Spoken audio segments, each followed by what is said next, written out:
All right, cool. You can see it on there. It looks good. Hi, friends. How you guys doing? I know about half of you. So my name is Adam Rovithis. Other than Steve's brother, I run the flipping division here at Rovi Homes. So my brand is Malia Home Buyers, which is kind of our flipping company. And then I also operate Sell to Adam, which is my television brand.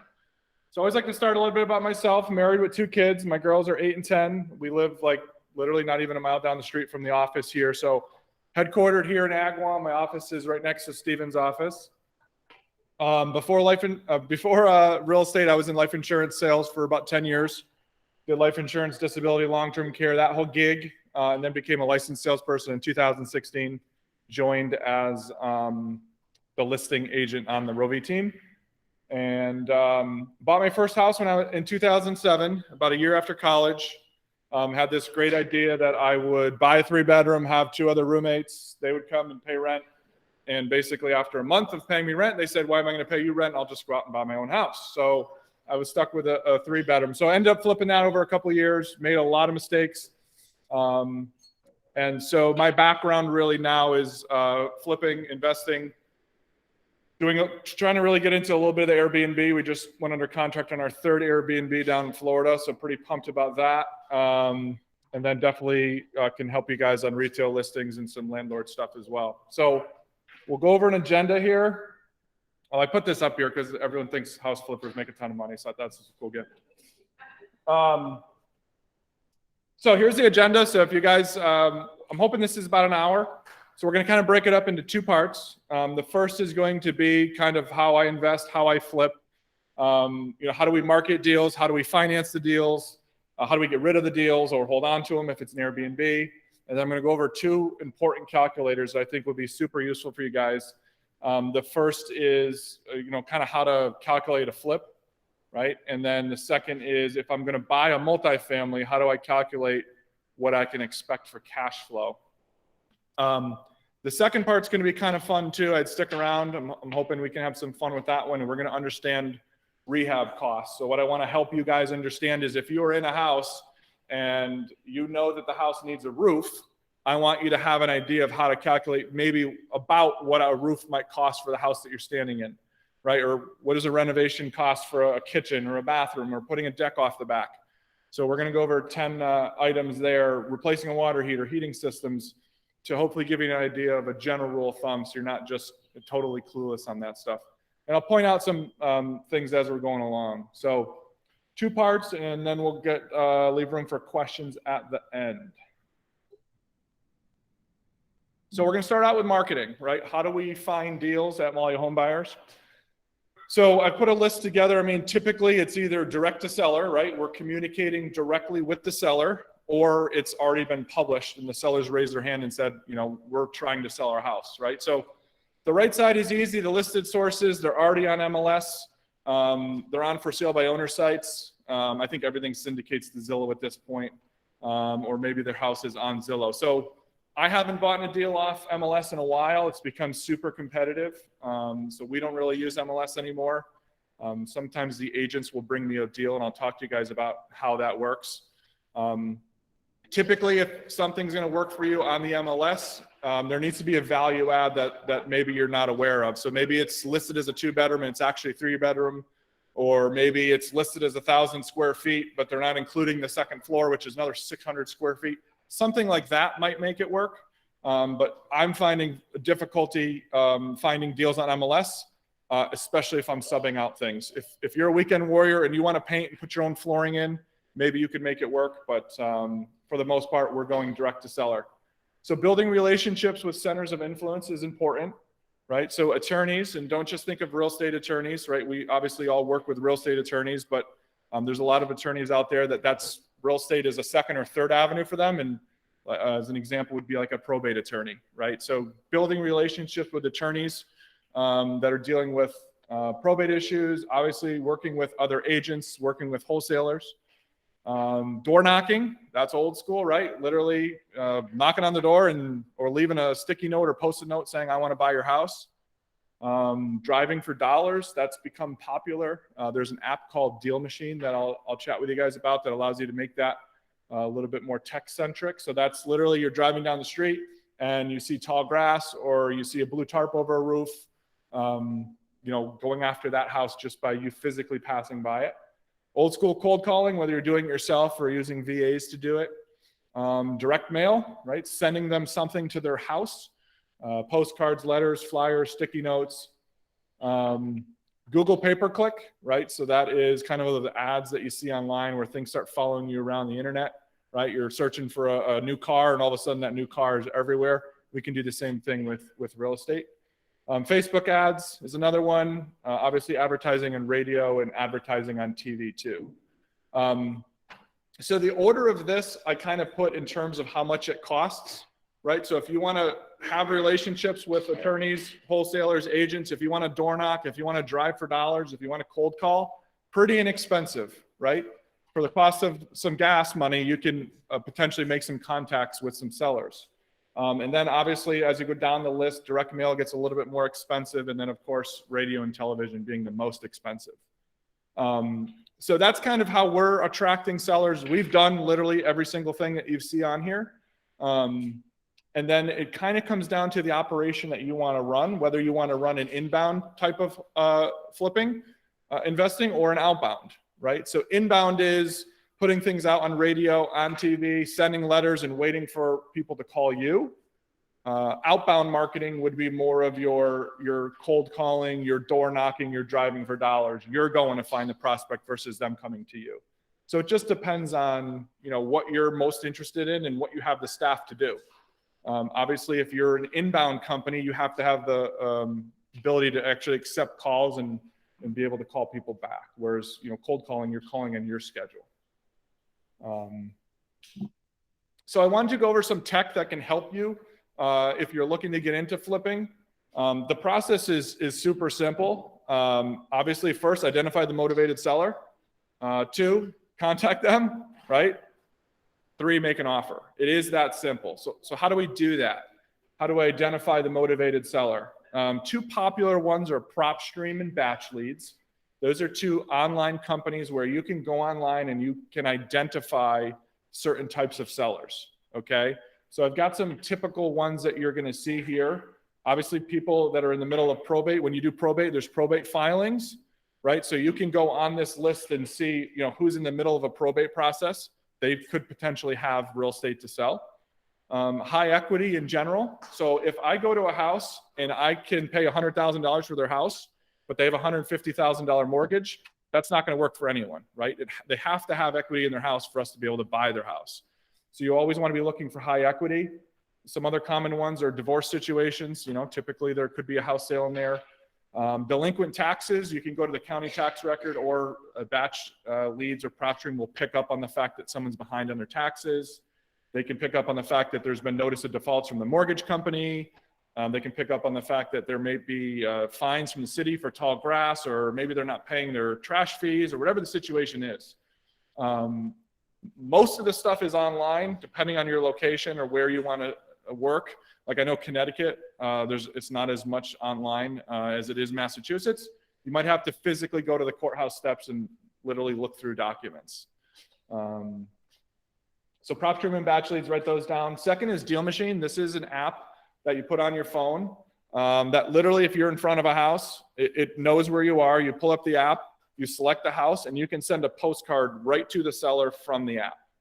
So it's really cool. It's going to tell you their name. It's going to give you their phone number, and you can send a postcard or a letter or whatever. So it's great for those houses that, you know, you've probably been driving by the same house for, you know, the last 12 months saying like, what the heck's going on with that thing? You can pop them a postcard with this app. It's one of the few pieces of tech that allow you to do one-off letters. If you were to just call a traditional mail house, they probably want you to spend like $1,500 to $2,000 for your first order. So it's pretty cool. And I think they do like a 30-day free trial. It's also set up for if you know anyone that does like, they drive for FedEx or UPS or Uber, or they drive for EverSource, and they're always out in the field. They have like, it's set up so that you can make them like on your team, and they can identify properties for you as they're driving around. And then you could obviously send the postcards after you kind of take a peek at the software. So pretty cool. Then last is a CRM. You obviously don't have to use a CRM. You could use a spreadsheet. But if you wanted some recommendations for CRMs, the first two are extremely popular, Salesforce and Podio.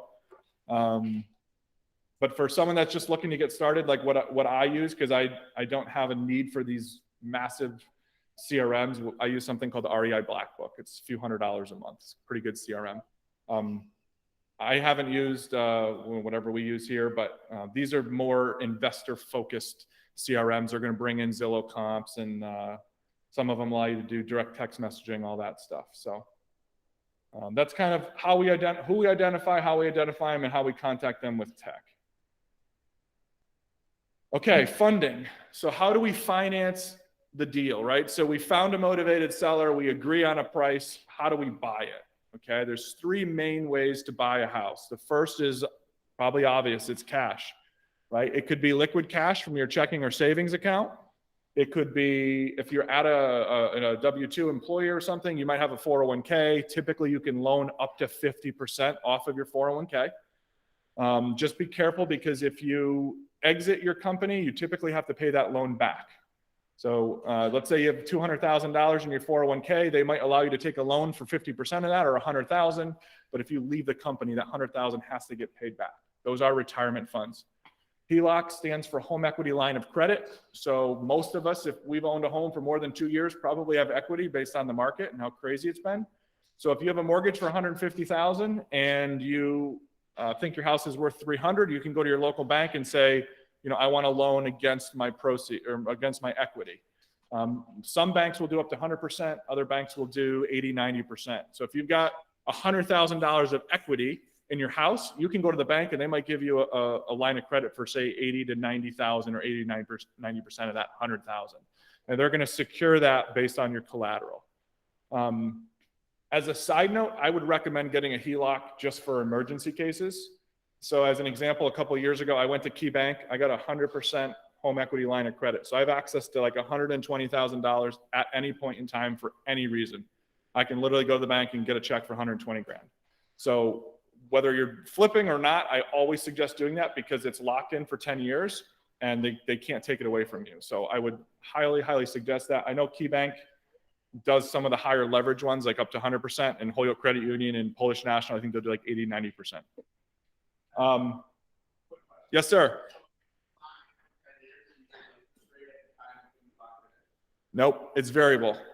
It's variable. Yeah. So I think my Heloc is at 7 or 8%, but it does fluctuate. So typically the way Helocs are generated are, so the question was, is the Heloc rate fixed? I'm staring at this like this is a microphone. The question was, are the rates fixed, right? So they're not fixed. I mean, they might be fixed for like the first 12 months. Yeah, so maybe they are. So it's fixed for 10 years? Yeah, that's a smoking deal. So I don't know that they do that anymore. I'd be like, why would you ever lock in? That makes no sense to me. But if it's out there, grab it. Typically, it's like prime plus a point or prime plus 2 points. So they might do a promotional lock for 12 or 24 months, and then it's going to adjust. But normally what it is, it's a 10-year ability to draw with a 20-year repayment. So if you took out money in year 1, you'd have 19 years to pay it back. If you took out money in year 10, you'd have the final 10 years to pay it back. So cash. So that's obviously the least expensive way to go, because there's really no cost other than whatever you were earning with that money, right? So if it was in a 401k, obviously you're earning percentage points in your 401k. If it's in a savings account, you're earning, probably less than 1. So that's the only thing you need to really be concerned about. But the downfall is, unless you're extremely wealthy, that cash is going to run out quick, because you've got the cost of the house, you've got the renovation cost, and you've got the time on market. So I tell people, if you're going to flip a house, expect for that cash to be gone for 6 months. 3 to 4 months of renovation time, 2 months on market. Maybe you can speed up the renovation time, but 4 to 6 months, that money's gone. You can't get it. Okay. The second and more popular way to finance these deals, and you may have heard this term, is what's called hard money. Okay. It's also called bridge loans or asset-backed loans. These are typically 12-month. So when I designed this presentation, I wanted it to be a resource for you guys to look back on. So there's a lot of words. I'll explain everything, so you don't have to try to read it and listen to me. If you just listen to me, I'll go over everything. and then you can use the slides as an opportunity to go back. But typically hard money loans are an interest-only loan for 9 to 12 months at a set interest rate with what's called points. Okay, so if I need to go get a loan for $100,000, I can go get a hard money loan for typically 90% of that $100,000 at 10% is kind of like the going rate with what's called 2 points, which is literally just 2% of the loan. So at closing on the HUD, you're going to see a fee for 2% or $2,000. It's just a fee, a cost of doing business. Okay, and then you're going to owe them 10% on a monthly basis. So normally the way they price these or determine how much they're going to give you is they'll give you 90% of what you're going to buy the property at, which means you got to bring the other 10% to the table. So if I'm buying a house for $100,000, they pitch in 90, I bring in 10. They're also going to fund 100% of the rehab cost. Okay, so if the example that I'm going to use is a $50,000 rehab budget, they're going to give me the 90 plus the 50. So they're going to give me a loan for $140,000. They're going to give me the first 90 up front, and then they're going to request that I submit a draw. So the rehab loan is based on a reimbursement basis. So if I tell them I'm going to spend $50,000 on renovations, and after I spend the first $10,000 on a roof, I can send them a picture of the roof, send it to the company. They're going to refund me that $10,000, and the loan's going to go from 90 to 100 at that point. So eventually you're going to get up to that 140, but you do have to spend your money first, prove that the work was done, submit for a draw, and then they'll give you the money back. They typically cap the total amount between the loan and the rehab at 75% of ARV. ARV stands for after repaired value. In other words, what do we think this is going to sell at? So the example that I'm going to use throughout the presentation is I'm going to buy the house for $100,000. I'm going to put $50,000 into it, and it's going to be worth $200 after my renovations. Okay, 75% of 200 is 150. So 90 plus the 50 is 140. They're going to fund that whole deal. I just need to bring 10 grand to the table. Okay. So anyone have any questions on that? I just went over a ton of numbers. Does that make sense? 90% of purchase price, 100% of rehab, capped at 75% of the new valuation.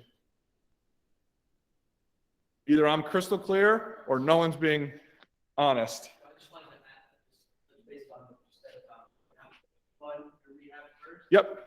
So I think 10% rather than have to have the money that comes available. Start with the renovation. Yep. And then they'll first it out. Exactly. So you got to bring $10,000 to the table to get the deal closed, but obviously you're going to have to prove that you have the other $50,000 in rehab funds. They're going to want to see bank statements that you have the $50,000 in rehab funds to be able to actually do the rehab. The nice thing about hard money is, other than your credit score and you having the $50,000, they don't really care, right? They are asset-backed loans. They are not based on your ability to, like, your job, right? So you could, I mean, they care about experience, but if you never done a flip before, they might charge you, say, 12% and 3 points up front. But they'll do the loan for you even if you don't have a job. It doesn't matter as long as you've got the money and you've got a good credit score. So anyone can qualify. It's just higher interest rate and higher points up front. Credit? I don't know. Thankfully, I've had good credit, so I haven't had to deal with that. But I don't know at what point they would consider you. I mean, I would say to be safe, anything above 700, you're golden.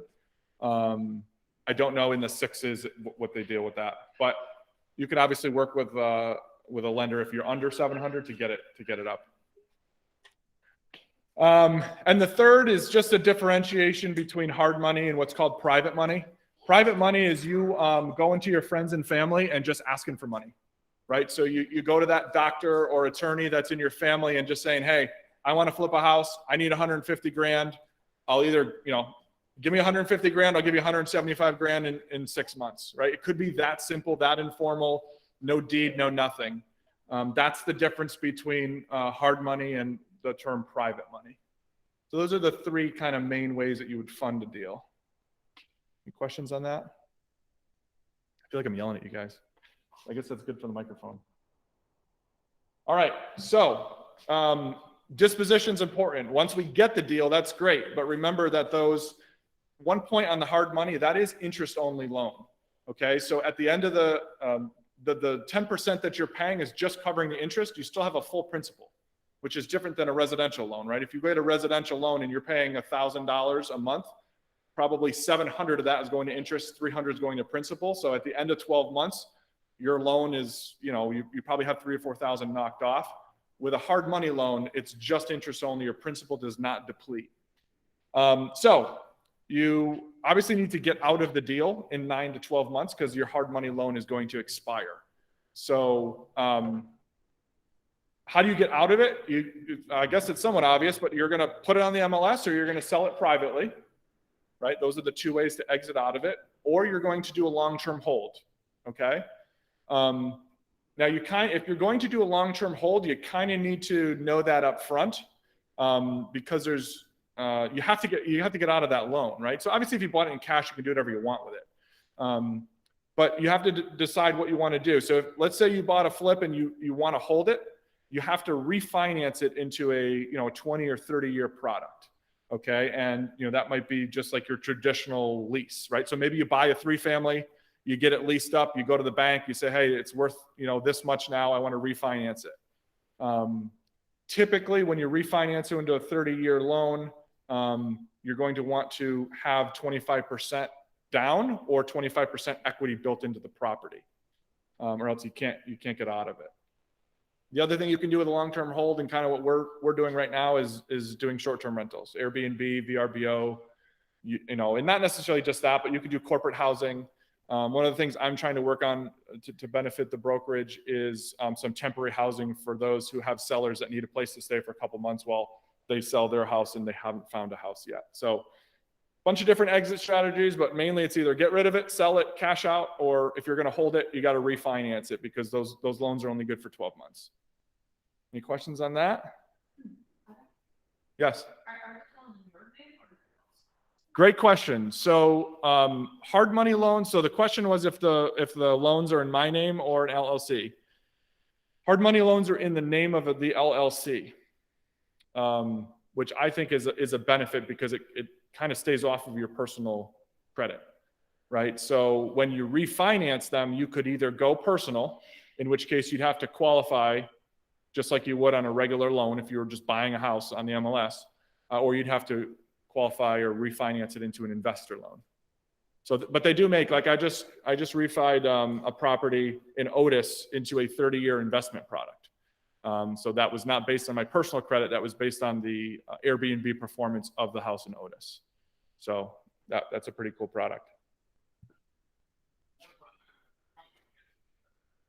With the Airbnb, I think you'll have a lot. Are you buying houses that are fixing up from that Airbnb? Or are you buying houses that are already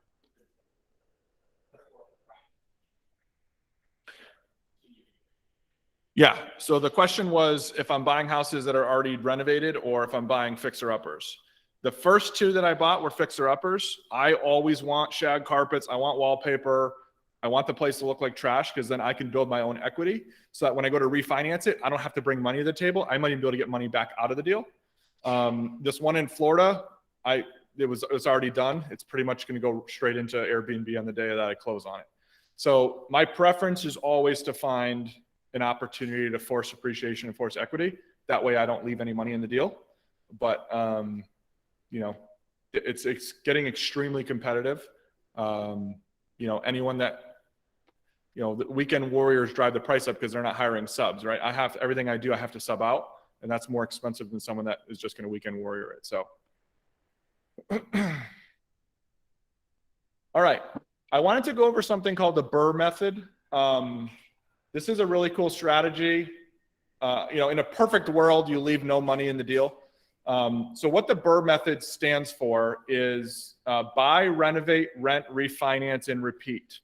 Okay, so the goal is to buy a property and create so much equity that you've built in 75%. You've built in 75% loan to value. Okay, so I think I have an example here, right? So if I purchase a 2-bed home for $100,000 and I convert the den into and I'm going to force appreciation by adding a 3rd bedroom, adding a garage. Okay. So I buy it for 100,000. It's a 2-bed. I turn it into a 3-bed and I build a garage. I spend $70,000 to do that. Okay. So now I'm into the property for $170,000. Then I go to the bank and I say, hey, I think this is worth $330,000. Bank sends out an appraiser and they say, yes, we agree with you. This is worth $330,000. We're going to give you a loan at 75% loan to value. That's the typical investor maximum loan. It might be some cases where you can get 80% or so, single family, but I'm going to use 75% for all intents and purposes here. So I'm into it for 170. The bank says we'll give you 75% of 330 or a loan for 248. So the bank rates a loan for 248. I'm into it for 170. I get $78,000 of cash in my pocket at closing. That's called a cash out refinance. $70,000 goes to recoup my renovation costs, $8,000 in my pocket tax-free. Okay. That's like a perfect ideal situation. I have done this. I have gotten money back. Typically it's pretty hard to do, especially in this higher price market. Let's just say the bank came back and they said that they only wanted to appraise it at say 300,000. So I don't know what 75% of 300,000 is. That's 225. So they're going to give you a loan for 225 instead of 248. You spent 170. So you're going to have $45,000 in cash instead of 78. So you didn't get all your money back, but you got a majority of it. This is a really cool strategy because it allows you to basically rinse and repeat, right? So this is a strategy that we use if you are going to hold properties for the long term. So that was a ton of math too. Any questions on that? When you say long term, what's long term? So long term to me would be anything over 12 months. Yeah. So What's your signals that, hey, something shady here? You don't like the 4-guy one? yep.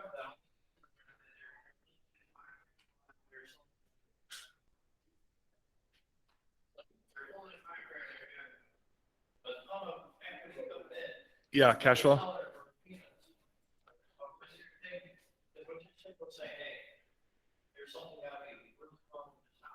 Yeah, so I still like the 1% rule. The 1% rule says it's a 15-second way to evaluate a multifamily property. And basically what it says is if you take 1% of the purchase price, that should be the income it generates on a monthly basis. In other words, if I buy a property for $300,000, a multifamily, it should generate $3,000 a month in rental income, gross. Okay, that's my general litmus test for a multifamily property. So in your case, you're telling me the purchase price is $125,000. It should, it's either grossly underpriced or there's so many significant renovations. So let's take that example, right? I buy the house for 125. Even if I put $75,000 into it, I'm into it for 200.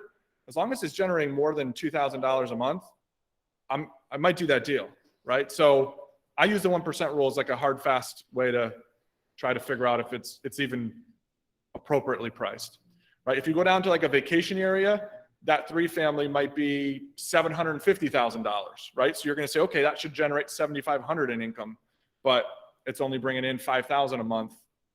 I've got to make up that $2,500, or I've got to be okay with it not covering my full costs. So just something to use for a quick math. Any questions on the Bur method? If you Google this, you'll see tons of examples, but it definitely works. I've done it. And anything above what you get back is, well, first of all, that whole distribution, that cash out refinance is tax-free. You're just borrowing your own equity. So anytime you can get more than what you put into the deal, it's a really good situation. I mean, I've got guys in my investor group, they'll take out 200, 300. I mean, they're doing huge projects, 30-unit apartment buildings, where they're forcing so much appreciation that they can pull out 200, 300,000 tax-free and lock in a 20 or 30-year note. So pretty cool stuff. Yep.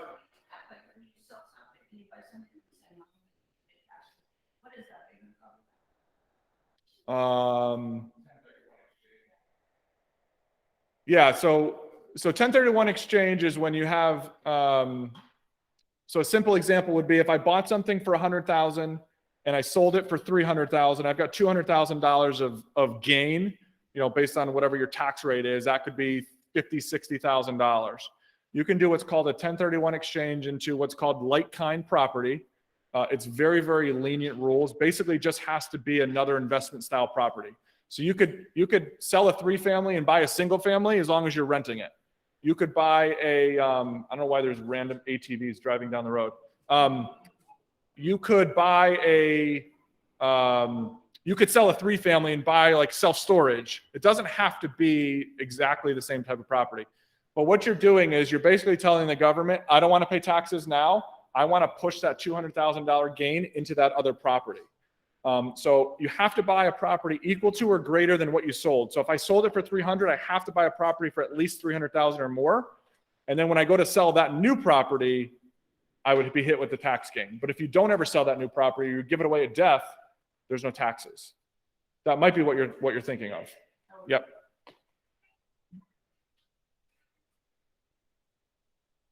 All right. So a lot of people ask me, how do I calculate an offer? And I would say, if you just Google how do flippers make offers, this is the standard formula. It's 70 to 75% of the ARV minus repairs. So I'll go back to that example I used earlier. If I think the house is going to be worth 200,000, 75% of 200,000 is 150, minus my repairs is 100. So if I would make an offer at 100,000, put 50 into it, sell it for 200. That's the general rule. In this example, I did 70%. So 70% of 200,000 is 140, minus the 50,000 I'm going to put into it. $90,000 would be my offer price. I will show you why it's 70 to 75%. I'll show you like what I'm accounting for in that 25 to 30% number. If you are going to hold a property, you can probably do better than 75% because you don't have the resale costs, right? I typically don't hold anything. So I have to calculate in the cost when I go to resell it, right? So there's going to be a realtor fee I got to pay. I got to pay the attorney again. I got to pay stamp tax. We'll go over that in the calculator. That's a general rule of how most investors make offers on flip properties. So these are, I joke because these are like things I hear in conversation, and it's not necessarily true. So I would ask you guys, are these good deals? I'm going to buy something for 90,000. I'm going to put 50,000 into it. I'm all into it for 140,000. It's worth 200. I made 60 grand, right? I hear it all the time. Into it for 140, sold it for 200. I made 60 grand. Definitely not the case, but still could be a deal depending on, we'll go over that example. And the second example is not flipping, but just buying a multifamily. Multifamilies are outrageously priced right now, but if I buy something for 300,000, I've got to put 25% down, right? I'm not talking about flipping here. I'm just talking about going out and buying something on the MLS. This would be like if you're helping a client. I want you to understand what the client is, kind of how they're calculating it. So I buy something for 300,000. I put $75,000 down at 6% interest, which is kind of the going investor rate right now. It might even be higher. Typically, investor rates run 1 to 1.5 points higher than a standard residential rate. They're going to nail you because it's an investor loan. The reason why they nail you is if you have a single family house that you live in and you've got a rental property and you can't pay your bills anymore, are you going to stop paying your own mortgage, or are you going to stop paying the mortgage on the rental property? You're probably going to stop paying the mortgage on the rental property. So they're going to ding you for that. So in this deal, my monthly PITI, which is principal, interest, taxes, and insurance, is $1,932. I'm getting $1,100. I changed this example a little bit. I'm getting $1,100 a unit, or $3,300 a month. I'm making almost $1,400 a month. Right? I see this all the time too. I got to pay $2,000. I get $3,300 in. I'm making good money, right? Let's put these deals into the calculator and see if these are actually good deals. So that is my note to go to my calculators. All right, so KB can share all this stuff with you. I've got two calculators on here, a flip calculator and a multifamily evaluator. So we'll start with the flip calculator first. Get this a little. Maybe not that much. All right, so what I've done is I've broken down the left side of all of the things that I need to do to a house. In this case, starting with the exterior. So we're going to use that same example of a $50,000 renovation budget. So I'm just going to go through and put 10,000 in 5 times. But let's just say that I know that this house I'm going to buy for $90,000 needs a $10,000 roof. Okay, and it needs, let's just say it needs a $25,000 septic. And we need to paint the whole place. We're at $45,000 and we have to, let's just say we're going to spend $5,000 in cabinets. What's less important is the numbers I'm putting in. What's more important is for you to understand when you use this calculator, you're literally just going to go down the left-hand side and understand what you need to do. So do you need to do anything to the roof? And so you could print this out, and as you're looking at a house, you could actually start writing down what you think you need to spend. Does it need a roof? Does it need windows? Do I need to repoint the chimney? Do I need to fix the deck? Does it need a septic? Do I need to paint the place? If I need to paint the place, am I going from brown trim to white trim? Do I need to remove wallpaper? Do I need to sand the floors, replace the carpets, put LVT, which is luxury vinyl, should be LVP, luxury vinyl plank flooring. In the kitchen, am I replacing appliances? Am I doing the counters? Am I doing the cabinets? Am I replacing any bathrooms, right? And you put all of these items, these costs on the right-hand side. Do I need to touch the heating system? Do I need to touch the electrical? I can tell you 10 times out of 10, if you're doing a flip, you're going to have to do some electrical. I mean, unless you're cleaning the place out and putting it back on the market, you will have to do electrical. You know, a lot of people don't think when they're doing kitchens and bathrooms that they have to do anything with the electrical, but I can tell you, you're either going to find knob and tube, or there's going to be some issues that you have to correct. And, you know, just to get an electrician to show up is, you know, $1,000. So I've got some miscellaneous items in here as well, like dumpster costs. That's an easy one that adds up. You've got the cost of the dumpster and you've got the labor to fill the dumpster. Okay, so dumpsters are, I don't know, $700 to $1,000 a piece, plus the labor to put the stuff in the dumpster. Vermiculite's a big one. I was just talking to someone about today about vermiculite. That's a whole nother conversation, but inspectors will trash talk vermiculite. Whether they should or shouldn't is another story, but you know, that's $10,000 to $15,000 to remediate that stuff as a general rule. There is a fund to help you get some money back, but so long story short, we're going to assume here. I'm going to take out the staging for now. By the way, I would never, ever, ever recommend listing a property without staging it. For the cost of, so Aaron's Furniture will allow you to stage. You have to do a 2-month minimum. It's $200 per room. So if I want a living room table with chairs, it's $200. If I want a bed with a mattress, a nightstand and a dresser, it's $200. And then what am I missing? Oh, in a living room, like a sofa, love seat, table, and 2 end tables and lamp, $200. So for $600, I can get all that stuff delivered and removed. There's no delivery charge. The Aaron's on Liberty Street does it for me. And so I normally have it there for 2 months because I leave it there until the appraiser goes so it looks nice. So $1,200 plus little knickknacks and stuff you might get at like TJ Maxx. But anyways, just to keep the numbers simple, this calculated everything I put on the right side, and I always recommend putting a contingency. Unless you guys are rock stars, something is going to come up that you weren't expecting. So keep the contingency in. I've got a grand total of $55,000 in renovation budget in this example. So we talked about if buying it for $90,000 was a good deal. So as we go down this calculator, we're going to put in the purchase price of $90,000. We're going to put in the ARV, after repaired value. So I'm going to run my comps and I'm going to say, okay, after I spend this $55,000, what do I think I can sell it for? Okay.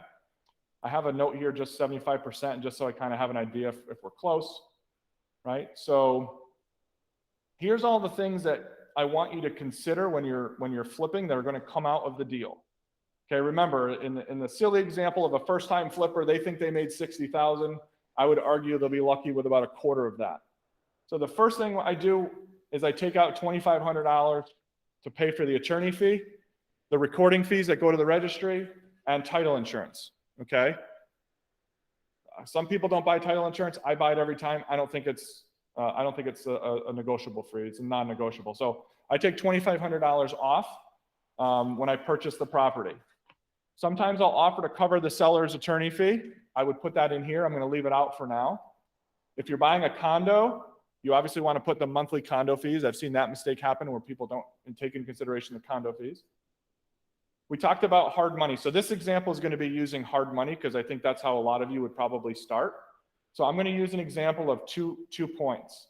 Okay, so there's a fee of $26.30 that goes right to the lender. It's just a fee for them to make money. Next thing you're going to need is vacant homeowners insurance. Okay, under no circumstances do you want to call your insurance company and say that you're going to be living in this house if that's not actually what you're doing. There's a big difference between vacant insurance, because if a pipe starts leaking and you don't have contractors there for 3 or 4 days, that's going to cause a heck of a lot more damage. And as your husband would probably tell you, they're going to figure out, you can't just say you're going to live there and then there's a fire or a flood and they show up and there's no bedroom furniture, like clearly no one was living there. Now you're liable for that claim, right? So it's not worth it. It's very expensive.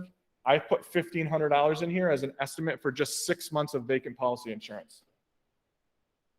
Anytime you use a hard money, there's typically costs outside of the percentage points for them to do the deal.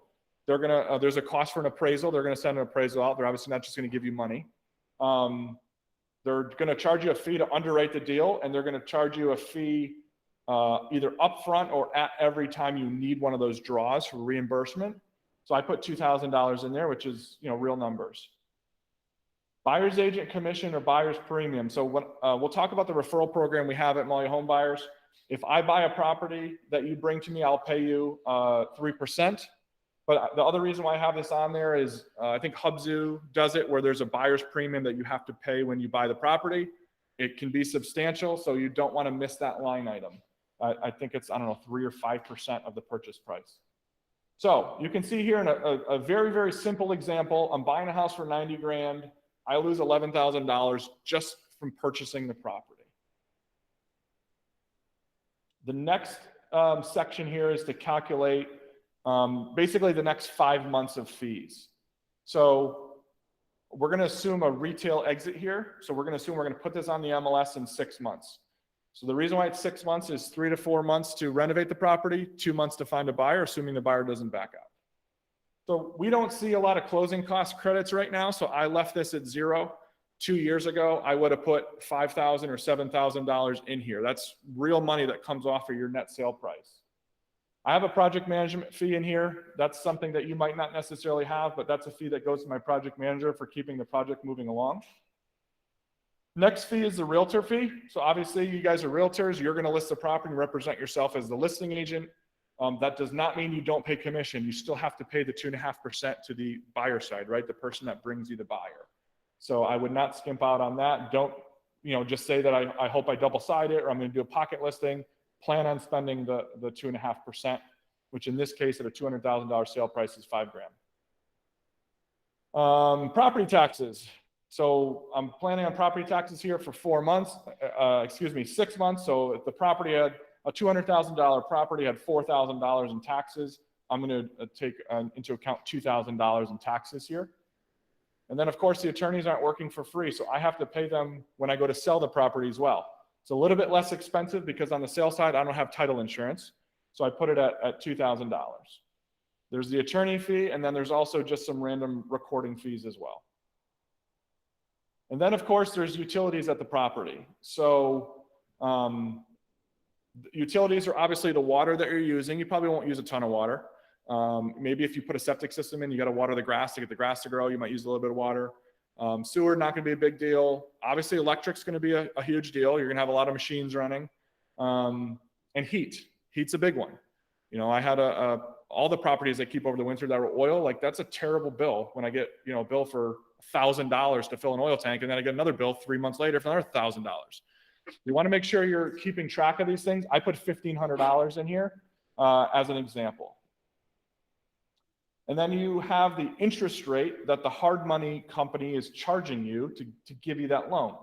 So remember, it's 90% of the purchase price and 100% of the rehab. So the loan is $136,000. They're going to charge you a 10% interest as an example. It's going to be $1,133 a month or $6,800 if it takes me the full 6 months to sell. I have a Massachusetts stamp tax of $912 that goes to the state when I sell. So in summary, I've got $19,000 of costs when I sell. Okay, so if I take the $19,000 plus the $10,000, it costs me $30,000 just to buy and sell a house with no expenses or no rehab budget or anything. That's just the cost to buy and sell a property in this example. Now, obviously, if you're using cash, this $6,800 gets wiped away. And the random $2,000 fee here, not that one, the underwriting one up top. This one, this $2,000 here would go away. So you could save about $8,000 if you're using cash. But again, how many of these deals can you do if you're using your own cash? So what I do then is I summarize it. I bought it for $90,000. I spent $55,000 in repairs. It cost me 11 grand to close on it, to purchase it the first time. It cost me $19,000 to resell it. I'm all in for $175,000. My projected profit on this deal is $24,900. Okay. You guys might think that's good. That's bad. I'm not here to necessarily judge whether you think that's good or bad, but I can tell you your profit was definitely not $60,000, right? I would argue there's one more line to consider, and that's your real estate taxes. So if I take away 33% for taxes, so typically your flips are going to be done in less than 12 months. That's considered a short-term capital gain, right? Short-term, anything less than 12 months. So you're going to have that capital gain, and then, you know, depending on how aggressive your accountant is, whether they consider this active investment or passive is up for debate. But if I just take out 33% for taxes, you're left with $16,000. Okay, so you've got to come out of pocket with 60 grand to make 16. I'll let you guys be the judge of whether you think that's a good deal or not. But this is a calculator I'll share with you so that if you're thinking about getting into this, this is a real world example of a deal. And I would assume that if I told you you could buy something for 90, put 50 into and sell for 200, every one of you probably would have signed up for it. You just got to be careful that you're calculating all your costs. So that was a ton of math. And I talk fast. Any questions on any of these things? Why I put a certain number or anything like that? Is there a point in which you top off on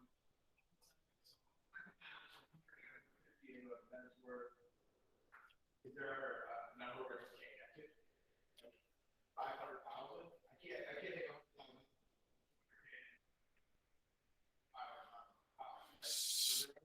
Not in this area. So the question was basically, you know, like at what point can I put minimal down, I guess, and create a large amount of equity? I would argue in areas like maybe Southern Florida or California, where you have these high-end luxury homes, I would argue that, you know, the cost of a plumber or electrician is not going to necessarily go up in California. I mean, of course, it's going to be a little bit more, but the dollars a square foot that you're going to get in California is going to be much more than what you're going to get here in Massachusetts. So I've never flipped in California. I don't know. But like as an example, my house in Otis, I think we refinanced it or $600 or $700 a square foot. So I'm considering renovating a little 300 square foot outdoor kitchen area that I have into enclosed space, because I'm taking $600 a square foot valuation versus like a normal house around here might be $200, $250 a square foot. So the higher end of the market, I think you've got more upside potential because it's not necessarily going to cost you. I'm getting 3 times as much dollars a square foot for my property, but it's not going to cost me 3 times more to build that addition or renovate that house. You know what I mean? Yep. Are you typically going to make it 16,000, 30,000 per piece? You're not going to make it 80,000. I think it depends on the quality of your contractors, your relationships. Some people are happy with this number. If you know, My contractor's in the room, so I'm laughing. That's why I'm laughing. So some people are happy with 16,000. Some people are not happy with 16,000, but they have a crew of 3 to 4 people that they have to keep running. So they have to keep buying houses. And it's not about the profit. It's about keeping the profit going. So I purposely run a smaller company because I don't want that headache or feel like I have to buy something just to keep a deal going. But have we had $100,000 profits? Yes. Is that the norm? No, not at all. Yep. Yep. I'm trying to understand if I have to have the cash, like proof of the cash, use it, and then they will give me the money. Yep. If I have the $50,000, why not work when I take a loan on it? If I'm gonna pay taxes on it, when I can just use the cash, and when I sell the house, I pay taxes. So the reason why you would do that is because you don't have the other $90,000 to pitch in to buy the actual house itself. So to get one of those loans, you have to do the rehab part also, and you just No. get the loan to. No, you could get the loan for the house. But don't forget, when you sell the house, you're going to have a loan to pay off for $175,000. So your gain is only going to be the difference in this case of $175,000 to $200,000. Your gain is only the $24,000. So you're not going to get taxed on your $50,000. Oh. Yeah, the only thing you're going to get taxed on is the $24,000. But I'm paying interest anyway, so would I get taxed more than what I'm paying interest? Did you get taxed more? You're gonna get taxed where you'd be paying the interest on that 50,000. Yeah. Rehab. He's explaining in simple terms. You're not gonna pay the same interest every month. You want to pay as For what's drawn. for what's in trust. Flipping, you only draw 10,000. So you might be delaying that a little bit, but the really big answer is, do you want to tie up your 50 grand? Because you're not getting that 50 grand back. Yeah. Car, you need that money. So if they're gonna have it, like, contract it, and then you're like, Well, the reality is you could borrow it, put it in your account, send a statement in, and then give it back to someone if you really wanted to. But I mean, if you're going to do one, you could not do the loan. But I would, to Jared's point, I'll use what's called OPM, other people's money, all day long. I just got to factor into the deal. All right, so that is a flip calculator. We'll make that available to you. The second thing I want to do is a multifamily calculator. So this is if you are either buying a multifamily for yourself or you're helping a client evaluate cash flow. Okay, so this goes back to my other question of this here. Buying it for $300,000, putting $75,000 down. I'm making $3,300 a month. I pay $2,000. Is this a good deal? So let's calculate it. All right, so I'm going to assume a 3-family here. So typically with any calculator that I use or I create, I always do grayed out fields, which I don't have to change, and then anything in white I do change. So 3 units, I'm going to bring in $1,100 a unit in this example, okay? I'm going to times that by 12. This property is going to generate $39,600 in annual rent, okay? Does anyone think for the next 30 years that you own this property, you're not going to have any vacancy? Of course not, right? So we're going to assume 7%. I've seen 5%, 7%, 10%. I use 7%. So I'm going to reduce my annual gross proceeds or rent by this number, which is going to leave me my net. My net is $36,828. That's what I can expect. That's what I'm projecting to get over the next 12 months, $36,000, okay?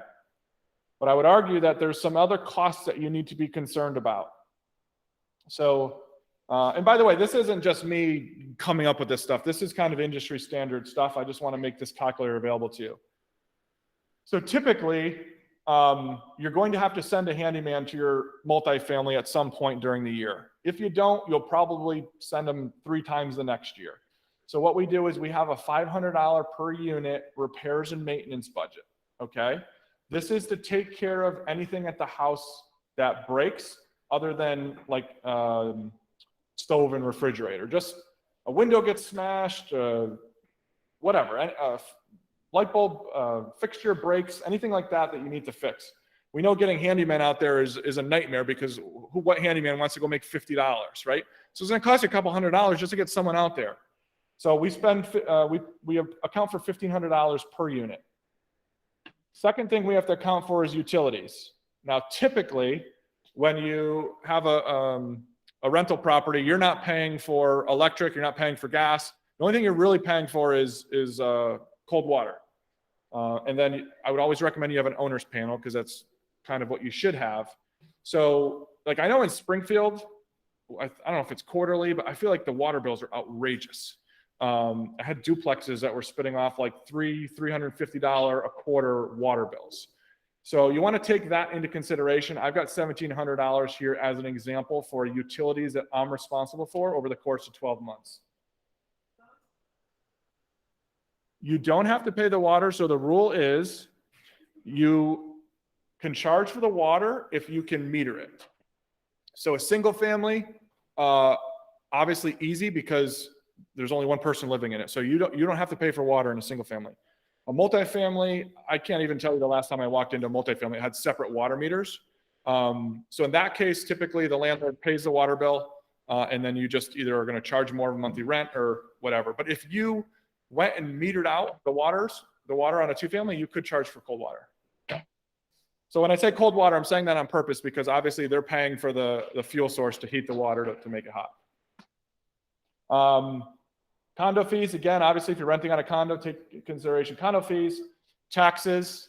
In this situation, I'm just assuming $5,000 for taxes for a three-family. Insurance, $2,000, pretty standard stuff. And then replacement reserve. This is any major appliances that you have to fix. So remember the first one I said $500?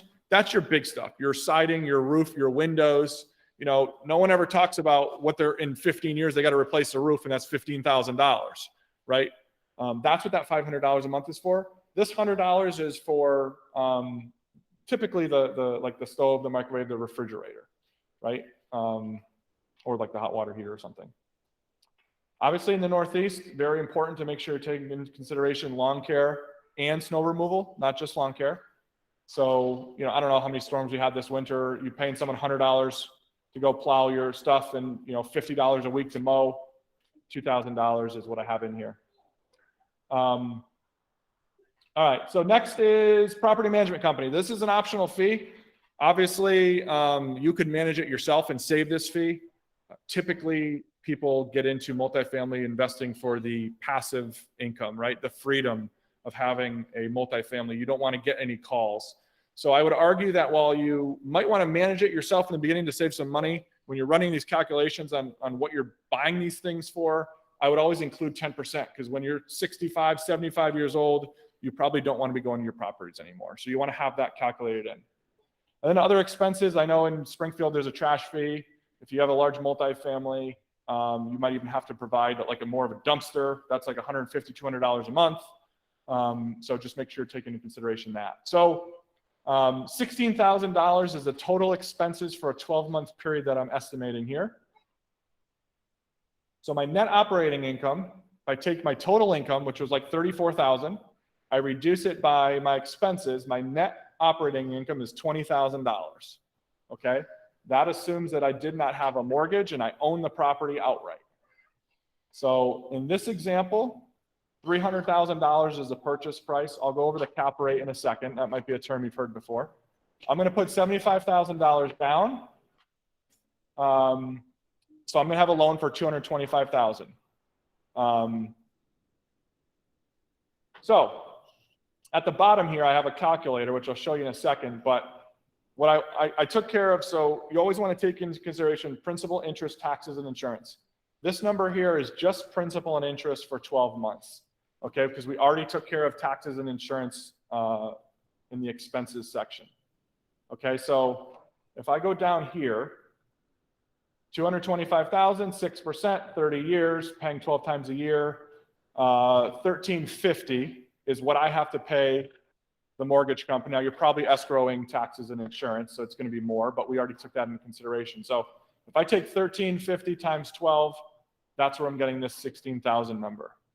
So my annual profit, if I'm running this like a business, taking 7% vacancy, 10% to a management company, putting away money so that when I do the roof, I don't just have to take 15,000 out of savings.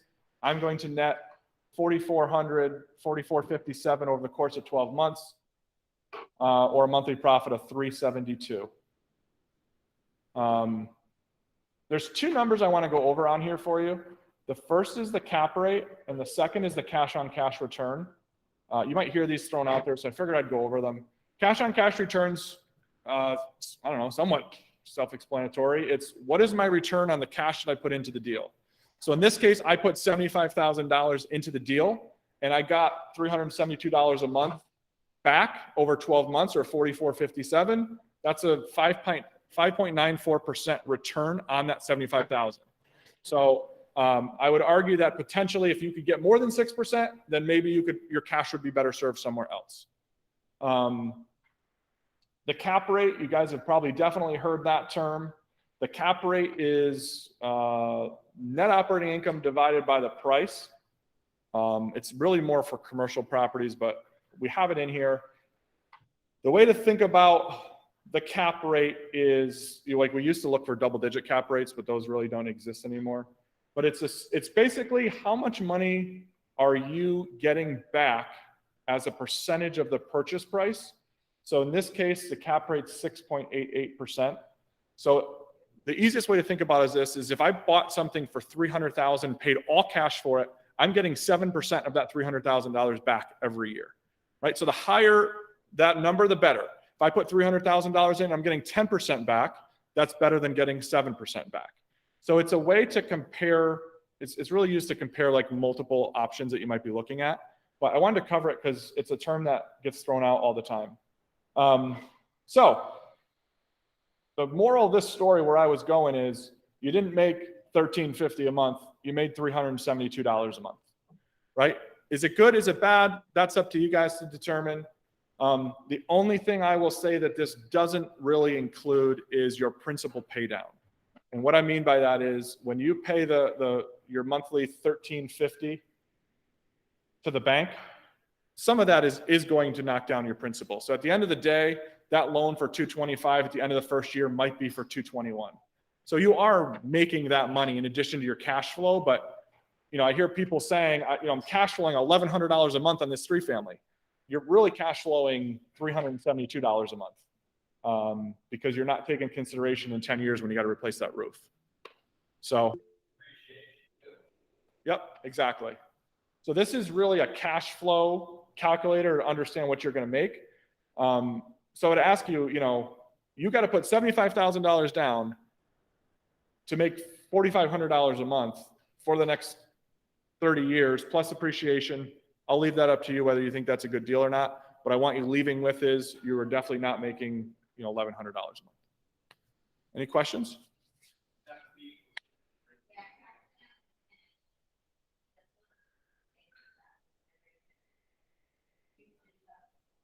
I did not calculate taxes. So the reason why I didn't get into the tax one on this particular one is there's a lot of benefits to depreciation with rental income. So it's tough to say, but that's true. I mean, that $372 is taxable, but a lot of times, especially in the beginning, you do depreciate. I think residential real estate's like 37.5 years.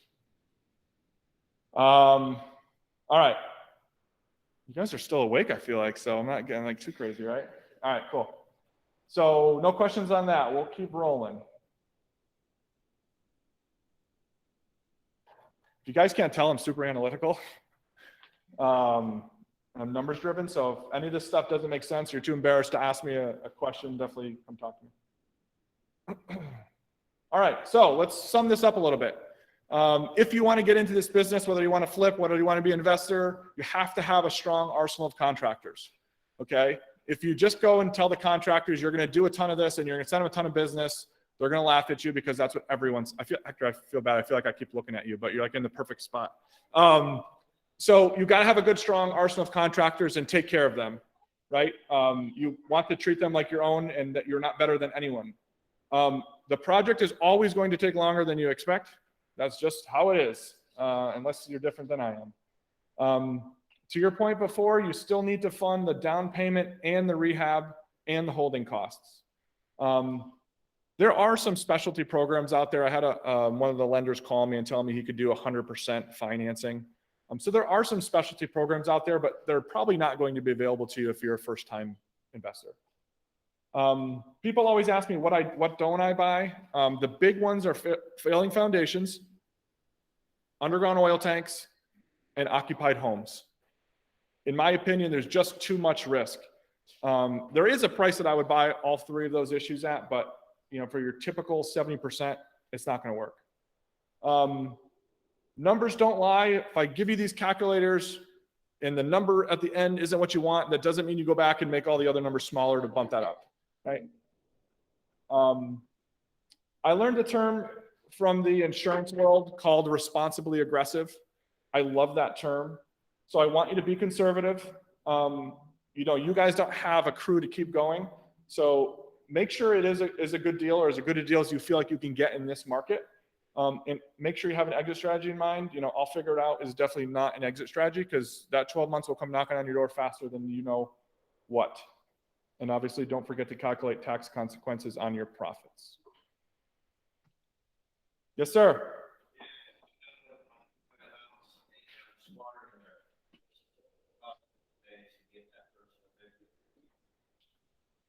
I've been told, so the question was, what's the cost to get someone evicted if there's a squatter? I've been told to plan for 6 months and $10,000 in legal fees.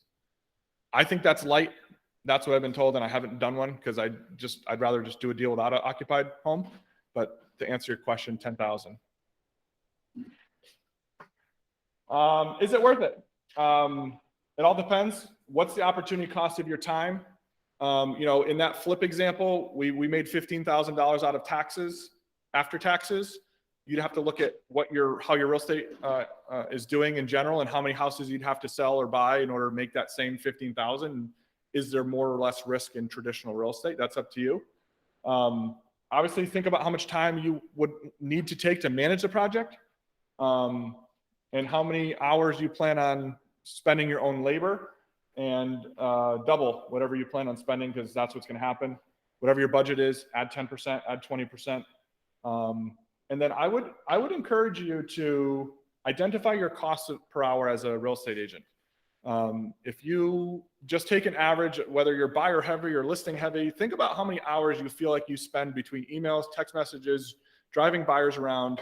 When you make a $10,000 or $15,000 commission, and you divide it by how many hours you spend, especially on the listing side, you're getting to like anywhere from $250 to $1,000 an hour. Like, we all have those buyers, not as much anymore, where you might show them 1 or 2 houses and they buy something and you just made $5 or $6 grand. Like, you're potentially making $1,000 an hour. So I'd be curious or encourage you to do that calculation to see what you're actually making as an agent. So we have an agent referral program. Some of you have taken advantage of it.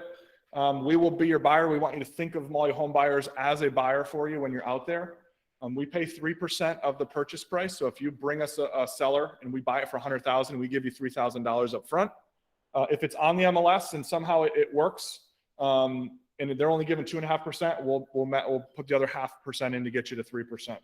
So we want you to bring us deals. Don't forget that we will give you back. We don't hold anything, right? And if we do, we would still give you the equivalent of a relist. But we give it back to you at 5% to give out 2.5 and take 2.5 once it's relisted. So it's a really cool opportunity. I'm going to give you a case study here of an agent that did 3 deals, and this was her 4th deal. So this house was on the market in Granby, on the MLS for, I don't know, a couple weeks. And the seller came to the agent and said, some of you guys have been to this property.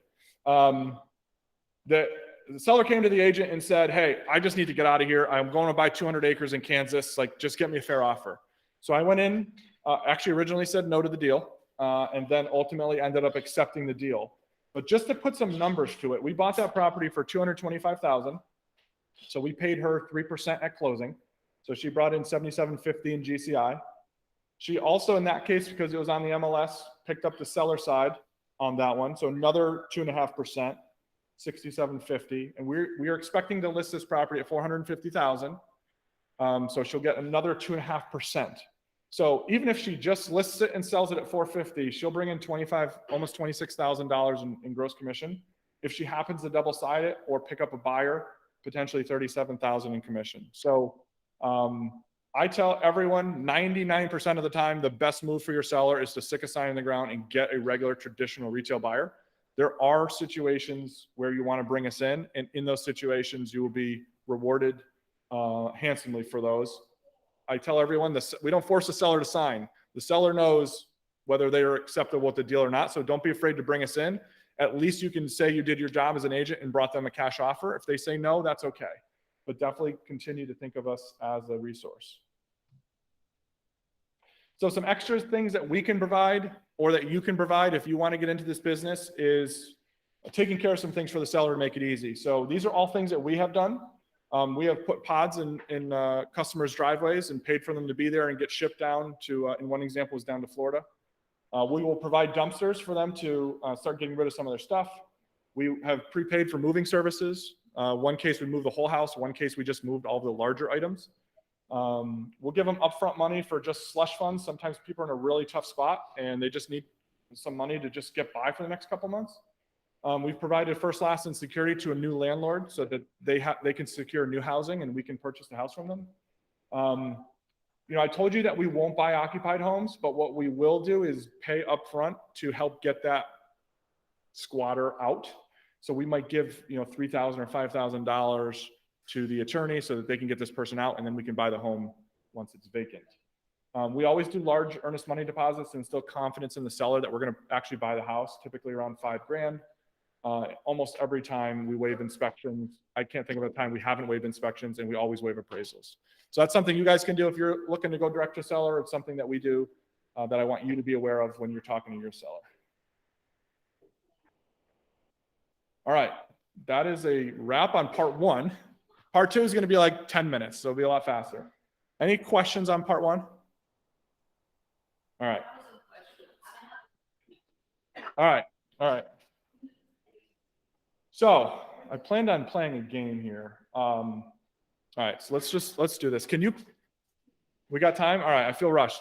Can you grab that piece of paper right behind Brian? Is there for a reason? Can you just give everyone one piece of paper?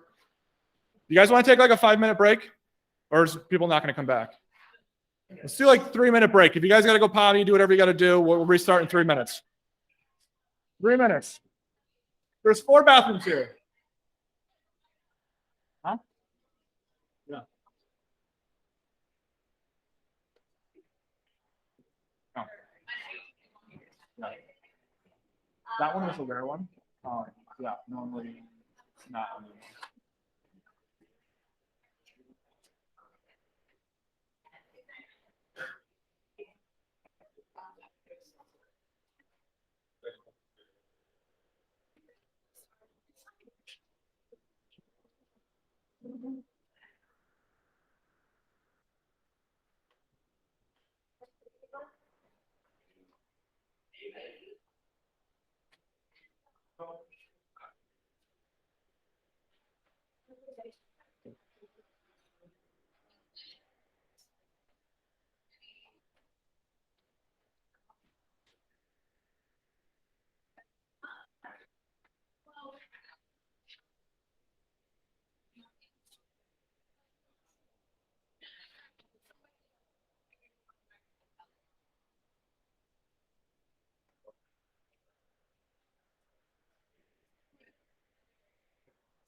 Contract is releasing the back.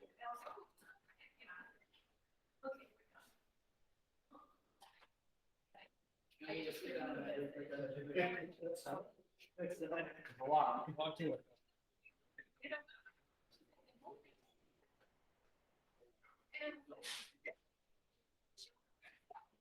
You do it when you-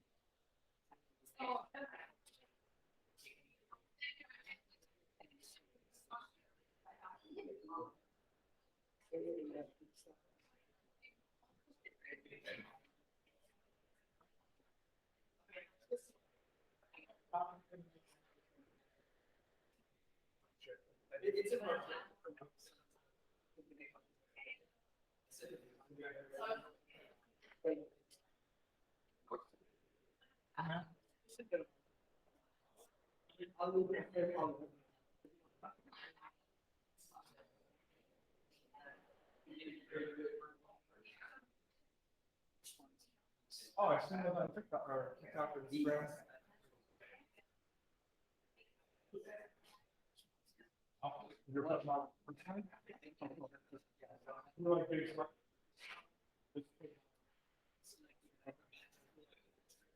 Okay, yeah. Yeah.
Let's give it one more minute, guys and gals.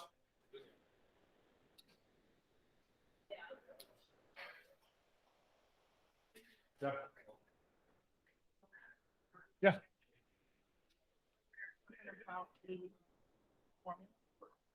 Oh, this one?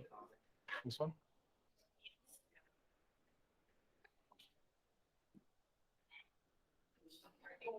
All right.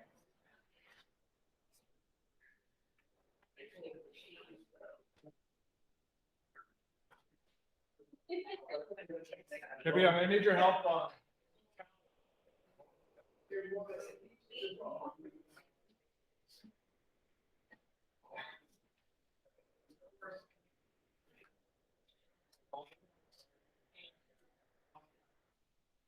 right, you guys want to get going?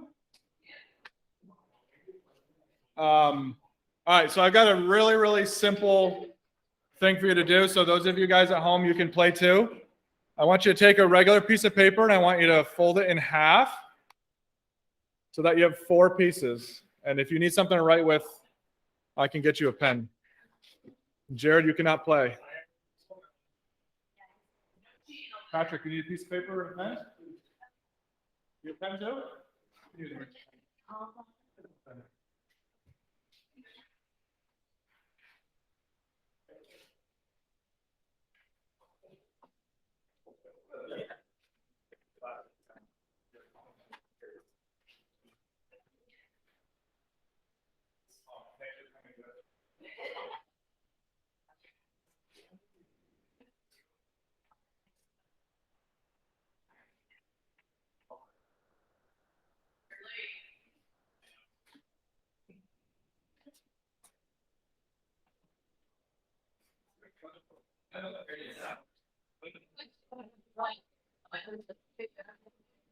All right, so. Hey, quiet down over there. Patrick, it's always Patrick.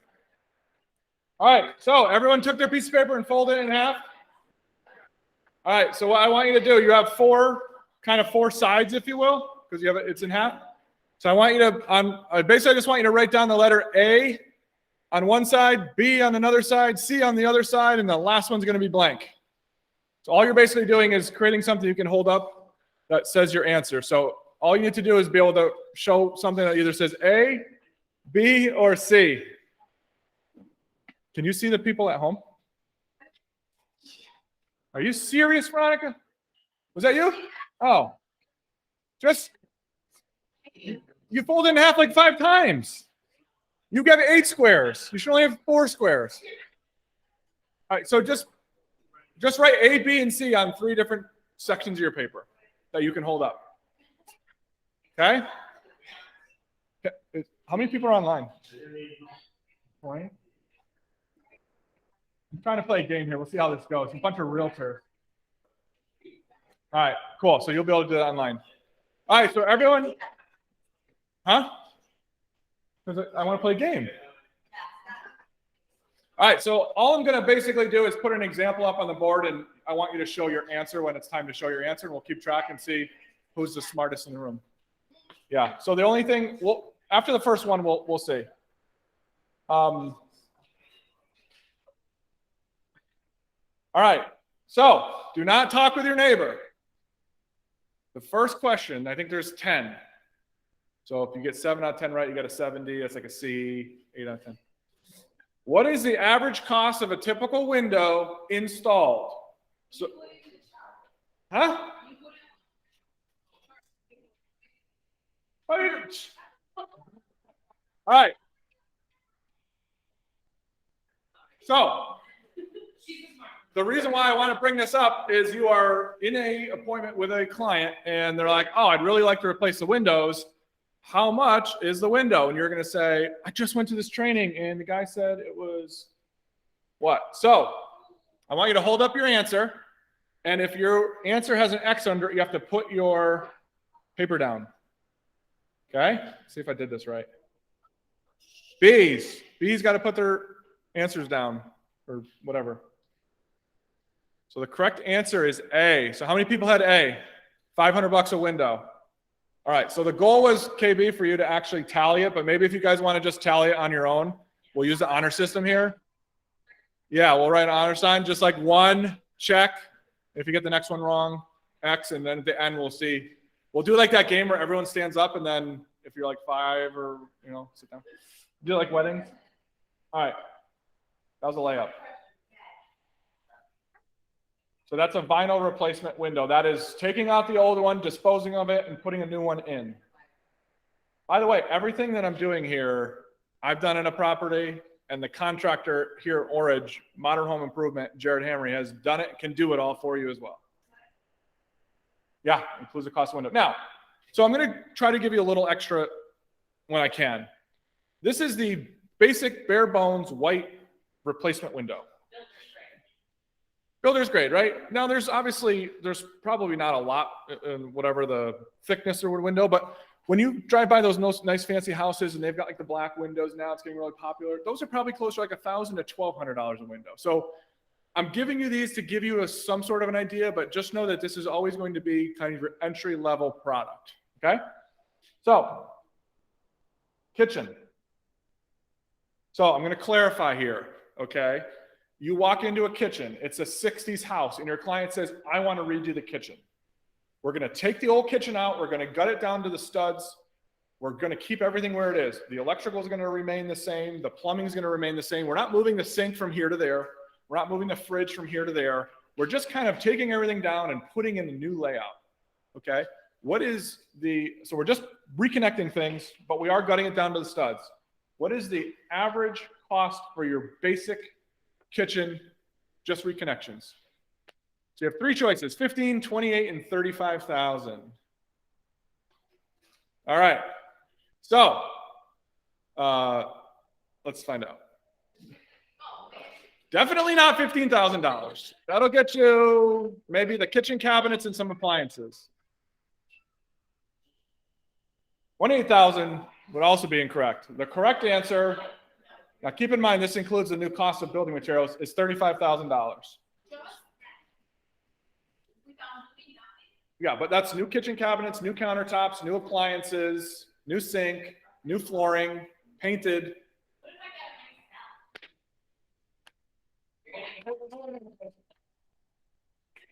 So I'm just trying to give you guys a ballpark here. We're just trying to have a little fun.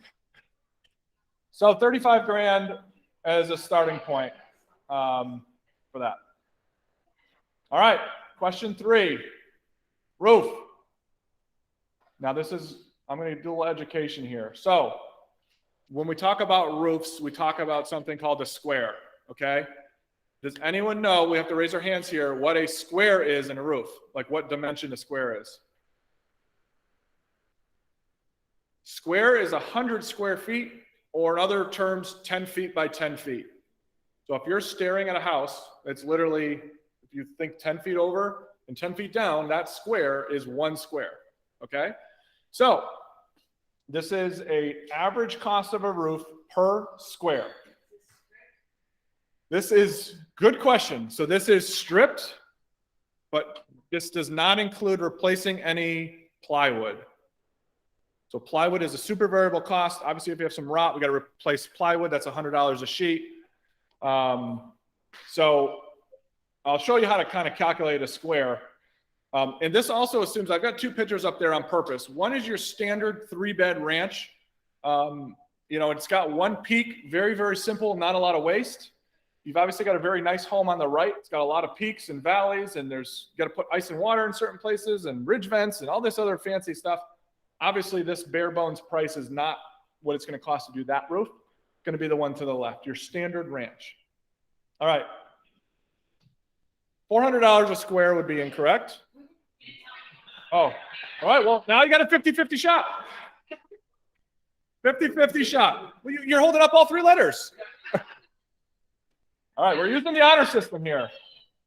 All right, for those of you that answered C, incorrect.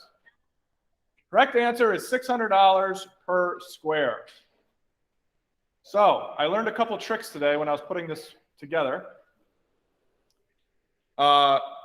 Your standard ranch, let's say it's 1,200 square feet, okay? If you had a flat roof on a ranch, right? It did not have a peak. It was flat roof. It would be 12 squares because it's 1,200 square feet of a house. It would be 12 squares. Now, obviously, a roof is not flat. It's going to have a peak. So if we took a flat roof and went like this, we'd have a gap. So the contractor said, add another roughly 50% of that square to get your total square. So if I have a 1,200 square foot house, that's about 12 squares if it had a flat roof. We all know there's no flat roofs. Well, there is, but that's besides the point. We take 50% of the 12 is 6. 6 plus 12 is 18.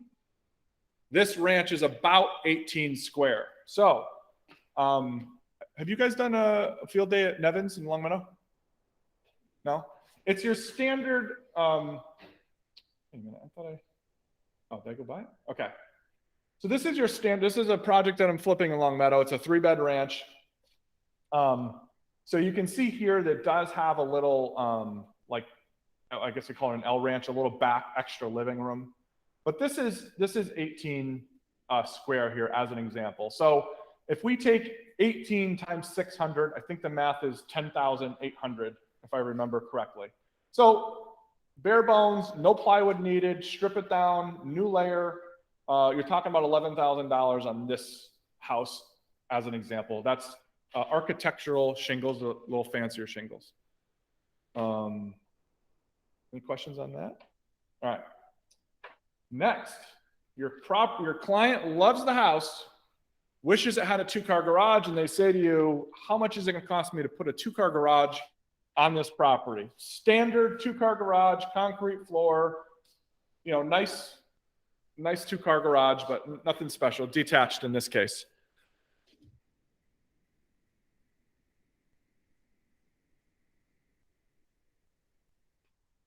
And by the way, these all would have been 80% of these, like 3 weeks ago, 4 weeks ago, this would have been much, much cheaper. All right. If you answered A, you're wrong, 20,000. Maybe that gets you the cement. C, 35,000, wrong. Correct answer, B, 45,000. Now, could you get someone to do it for 43,000? I'm sure you could, but we're trying to have a little fun here, and this is, it's funny. I asked Jared and I asked his partner separately, and they were like within 3 to 4% of each other. So, oh,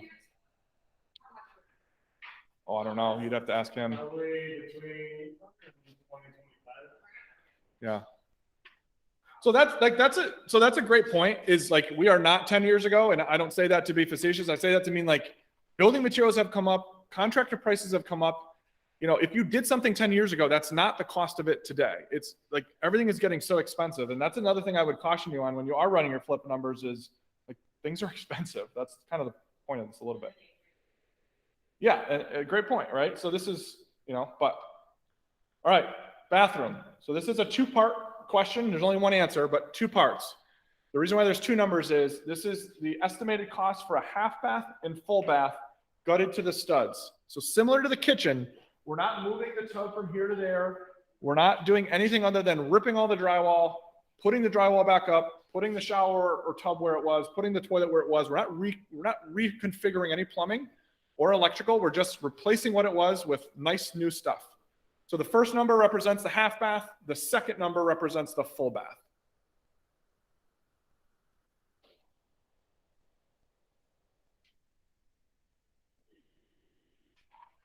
All right. So let's see who was wrong. A, 20 to 30,000 for half to full. C, 10 to 20,000. Incorrect. Correct answer, half bath about 15,000, full bath about 30,000. Is anyone 100% not got one wrong? Not good. He's not playing. All right. So we'll do a little education on this one too. This is a water heater. This is not a hot water heater. This is a water heater that heats up water. What comes out of it is hot water. Anyways, that's besides the point. There is 3 water heaters pictured here on purpose, and they are all different. Does anyone know what the differences are in these 3 water heaters?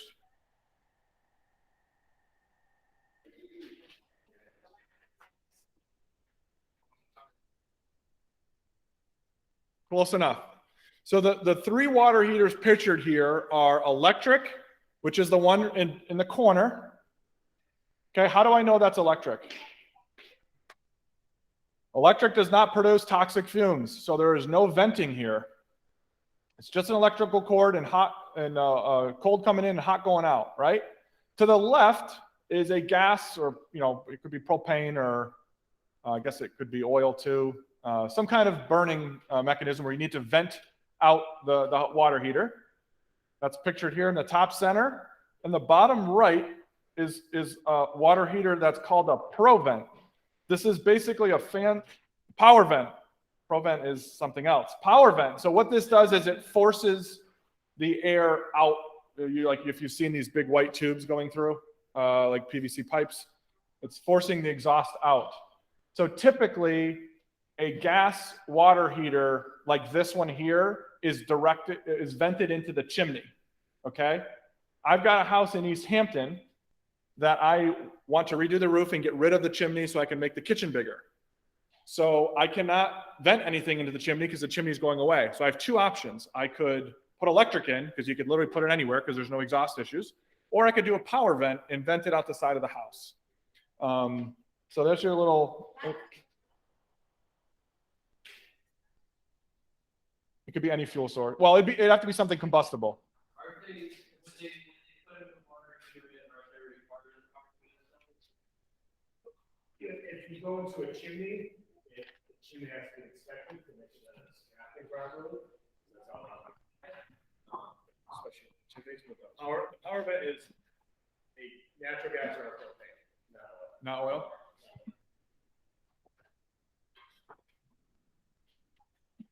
The biggest differentiator is whether there's exhaust coming out or not. But no one's putting it in.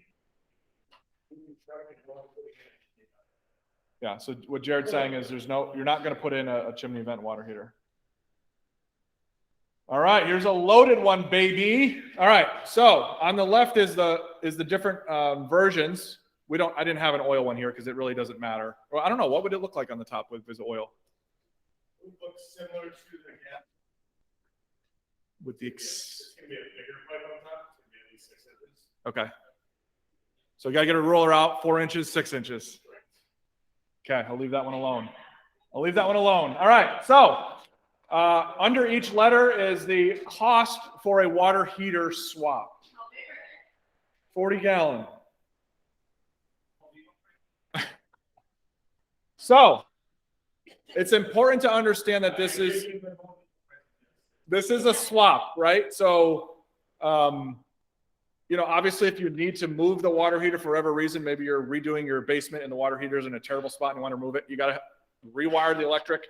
This is basically saying I can take it out and put it back in. And I would assume half the time that's not even possible, right? I mean, common? All the manufacturers make it actually pretty easy with a gas one. It line up pretty darn close. Okay. All right. 5 seconds. A, B, or C?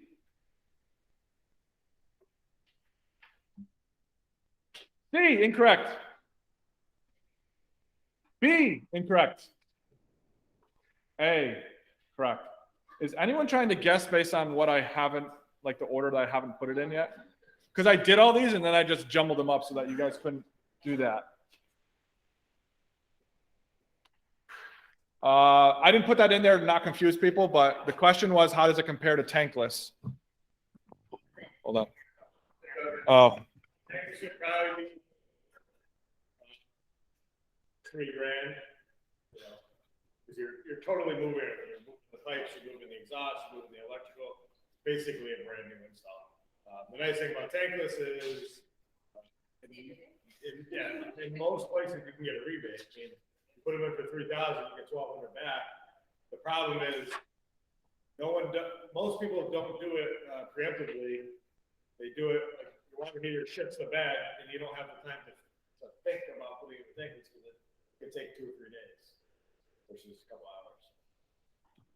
so 3,000 for a tankless water heater.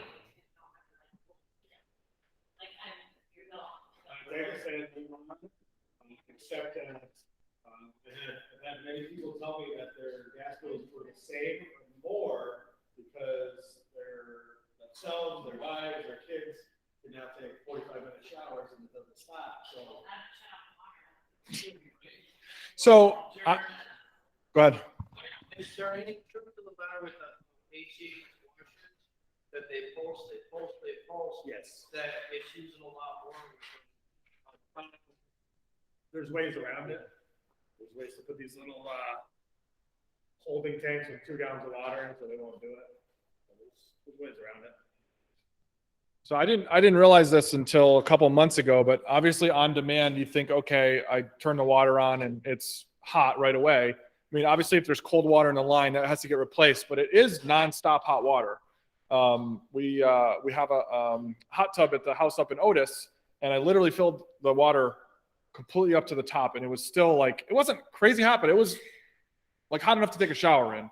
So not only is it on demand, but it doesn't stop, which is mind blowing. It does it that fast. All right, let's keep rolling. Yeah, it's very attractive if you kind of like new stuff. Yeah.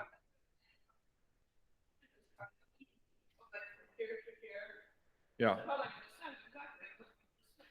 Yeah, they're for those of us that are into it, it's very attractive looking because the pipes are all nice and neat. Okay, we love our house, but we want to put a deck on the back to enjoy the view. So this is a standard deck, one set of stairs attached to the house, pressure treated wood, nothing fancy, but we're assuming there's no deck there, and now you show up and there is a deck. So this is in a square foot, regular square foot. So for example, if we were going to build a 10 by 10 square foot deck, 1,000 square feet, answer A would mean it costs 9,000. Answer B would mean it costs 7,500. Answer C would mean that 10 by 10 deck costs 10,000. Everyone got their answers? Let's see who was wrong first. B, 75 square feet is wrong. C is incorrect. A, 90 square feet. So your client wants to build a 10 by 10 deck, about $9,000 with the current cost of lumber.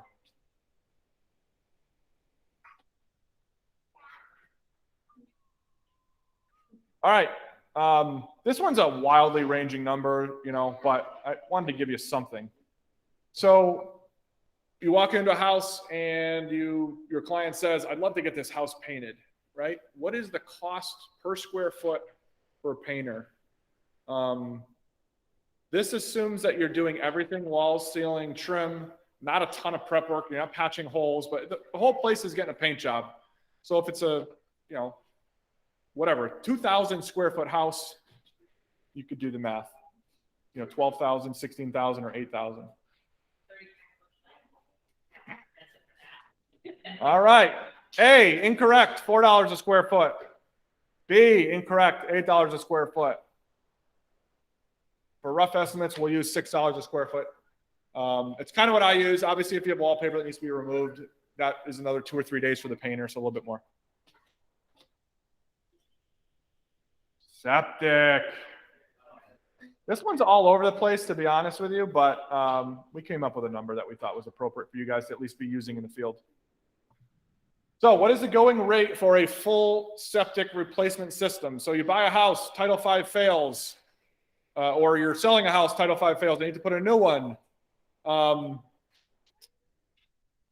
know, there's obviously gravity systems, which are based on gravity. You don't need a pump up system. If you're going up a hill, it's gonna be more. This is like your basic run of the mill septic system. Everyone got their answers? I see some correct answers out there. So it is not 10 to 20,000. It maybe was a while ago. Jared was saying something about them buying concrete in advance or something. It's like a futures that gets traded. So B, 20 to 30,000. We would recommend you tell people about 25 to 35,000. Your $15,000 to $20,000 septics do exist, but it is perfect scenario, sandy soil, and a slow contractor. Last question.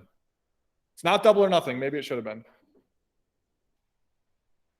All right. This is a loaded question here. So there's two types of heating systems pictured in the corner. Does anyone think it's appropriate to call a furnace a boiler, boiler a furnace? Is there a difference? Yes, there is a difference. So a boiler boils water, sends it around the house, whether it's radiant heat or hot water baseboard. A furnace heats hot air and blows it through the house. The other benefit that you have with a furnace that you don't have with a boiler is that you already have existing ductwork. Can anyone think why it would be helpful to have existing ductwork in a house? Air conditioning, awesome. So I've had forced hot air in my current house, my last house. I like it. I get the AC, but I do think radiant heat is better. I don't know. That's my personal opinion. But if we want to swap out a furnace, this is super popular. Like every house we walk into has an old furnace, right? Or boiler. If I want to replace it with gas, I kept this to gas just to keep it somewhat simple. So gas furnace, no AC. Gas furnace with AC. If I have just a gas furnace and I bought a house with central air, with ductwork, and I want to add AC, but I don't need to replace it. Or if I want to put in a gas boiler, this is the cost to replace it, a swap. the number to the left, or there's two numbers for the boiler. It's low to high efficiency. So higher efficiency is going to help you qualify for a rebate. So the last question is, everyone good? Let's be honest, you're guessing. All right. So if you guessed A, you're wrong. If you guessed C, you're wrong. By default, B is the winner. All right, so let's play a game here. Let's have you stand up if you got 5 or more right.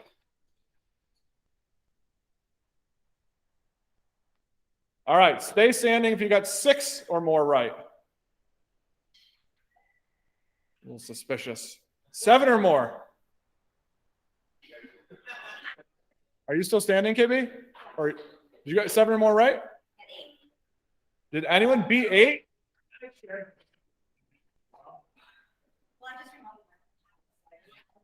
Yeah. So 7 was a good one, but 8 is the winner.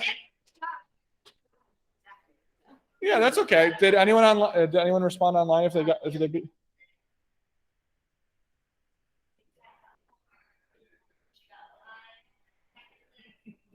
All right. So 7 was second place winners. 8 was the winner. So hopefully that was fun for you guys. Learn a little bit. So we have 8 minutes for questions. Yes.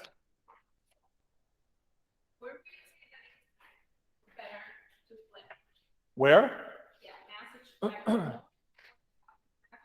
I wouldn't necessarily say north or south. I think it's fair to make an assumption that if labor costs are the same and I can get more resale per square foot, I would want to go to somewhere I could get more square foot. So as a local example, if I could flip a house in Long Meadow houses, just as a super example, a super easy example. If I can flip a house in Springfield and get $225 a square foot, or I could flip a house in Long Meadow and get $300 to $325 a square foot because it's considered more valuable, whether it is or not, that's the reality. The cost for me to renovate something in both of those towns is going to be damn near similar, right? Excuse me, I shouldn't have said that. So like if I'm going to renovate a bathroom or renovate a kitchen or do a full flip, like my contractor is not going to charge me more. You know what I'm saying, right? The labor cost is ideally the same. The product cost is the same, but I'm going to be able to get more. Now, is it going to cost me more to buy that house? Yes. So you got to balance that out. But to answer your question, I guess I was saying, if you're in a super luxury market where you could get $600, $700, $800, $1,000 a square foot, maybe you're renovating a lakefront property or a beachfront property or something where things are just going a little bit more expensive, that could be an opportunity. But those are going to go for more money too. So it's all relative. I haven't flipped in Florida, so I couldn't answer that. Yeah. Yep. So you're gonna find that more cheap than you need to do the house fix them. Yep. Compared to putting a something that maybe you can more for the. Yeah, I think it would depend. I think there's great areas that are equivalent to here, and there's bad areas too. One of the ththings I kind of found in Florida, just in my travels, is I feel like it changes fairly quickly from like a really nice neighborhood to all of a sudden you're like, I don't know if I want to be here. But even though we have like vermiculite and old knob and tube wiring and stuff, like in Florida, you have a lot of mold issues because there's so much moisture. So like once you have mold issues, like you might have to tear all the drywall. So yeah, no basements, which, you know, good or bad. So I don't want to say it's easier. It's just pros and cons. You know, like heating systems, like when I was looking for my Airbnb, every single listing talked about whether we have hurricane windows or not, right? For obvious reasons. Like around here, is it a replacement or not? Is it original or not? Down there, it's like, is it the thick enough glass? Because then your insurance rates are better, blah, blah, blah. You know, so it's 6 and 1/2 dozen the other. One of the big things to note is when you do a kitchen, bath, I mean, really anything, I know I see it all the time with a lot of new flippers. You run in, Adam said, the weekend warriors, and you wanna go gung ho and you gut the bathroom and you gut the kitchen and all this stuff, you might have just opened up a can of worms, so you gotta like really think these out a little bit. Because as soon as you've got something to the studs, if you're gonna be a good investor and a good flipper, you have to bring things up to code, right? So if you take this kitchen, for instance, and you wanna replace it, you just take the cabinets out and put the exact layout back, you don't have to update the electrical or the plumbing. But if I went weekend warrior and ripped down the sheetrock because I thought that that's what I was supposed to do, and now I exposed out of code plumbing, now I just added, $4,000 to the kitchen for plumbing, $4,000 for what, like you just added a ton of costs. And I mean, I probably do it 10 times a year. Hey, I didn't pull permits on this job. Can you bail me out? And the bailing out is just doing it the right way. So you can save a lot of money by just doing lipsticks, right? Just leave the tub in place, just add some tile, swap out the vanity, things like that. You're not going to sell the house maybe for as much money, but you're going to potentially profit the same margin, or at least a comfortable margin. So be careful if you're going to invest.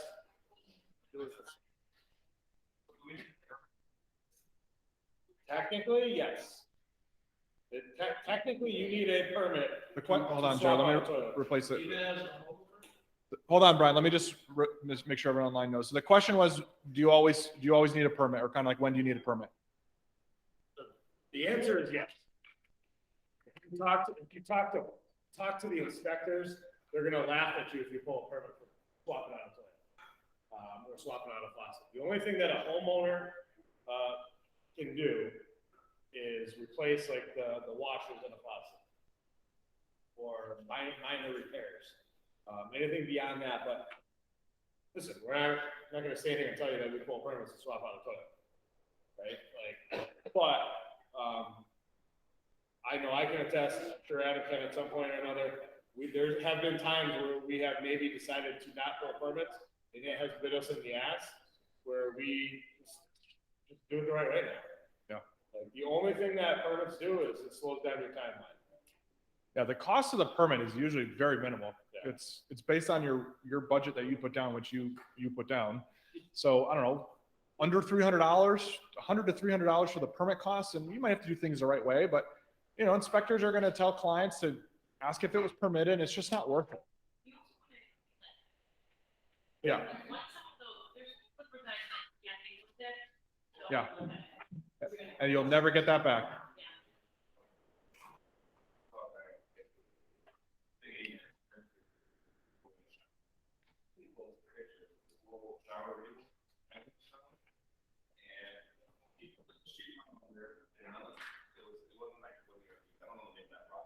Yeah, Durock or Party Backer, yeah. Oh, yeah. I saw that. There was an agent in his office. The agent didn't do anything wrong, but listed a house. Remember, hey, brand new plumbing, brand new electrical, brand new this, brand new that, and the building inspector was on Facebook and was like, "Oh, you didn't pull any permits for this house," It's not worth it.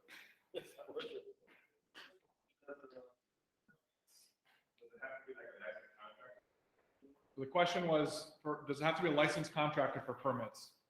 Not all the time. I can't even quote that. Some towns are going to be different. Connecticut is way more lenient, letting the homeowner pull it, and you can have you can do the work yourself, but you can't pull it yourself and then hire someone to do it. If that makes sense. You can pull it, but you have to be the one that does the work. And the ownership matters too, right? LLC versus individual. Yeah. So Typically, you're almost always restricted to a contractor when you purchase the property in LLC, which is going to be required anytime you use hard money. One more. Anyone online? They all probably went to bed.